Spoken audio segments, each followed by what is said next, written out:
नमस्कार मंडळी, मी आज तुमका हिरव्या काजूची जी फका होत ती चिरून गर कसं बाहेर काढतो ता दाखवते. त्याच्यासाठी हे झुंझुन हिरवी फका घेतलेली आहेत आणि 2 काटिये घेतलेले आहेत. तर हे बघा, अशी काच घ्यायची फक आणि त्याचं पहिलं डोळं काढायचो. डोळं काढल्यानंतर अशी उभी चिरायची आणि वरती पायाच्या अंगठ्यान ताप द्यायचं, अशी पकडून ठेवायची आणि काठी घालायची अशी 2 आतमध्ये आणि हे बघा असं वर बाहेर काढायचं. व्यवस्थित बघा, अजून एकदा दाखवते. हे बघा असं डोळं काढायचं काठीने, असं काढायचं आणि असं चीर द्यायचं त्याला.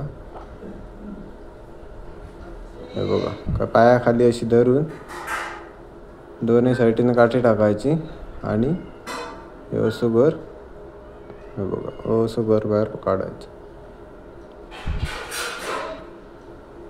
हो बघा, आता अशी कोकणात ना खूप काजी लागलेले होते, ती फका घ्यायची आणि चिरायची. ही चिरून काच खाण्यात, चुगर खाण्यात मजा आहे ना, ती विकत घेऊन खाण्यात नाही. हे बघा, पण सावकाश. चुडीक जर डोळ्यात जात तर डोळ्यात कायमचा अंधत्व येण्याची शक्यता असतात, त्याच्यामुळे व्यवस्थित चिरायची.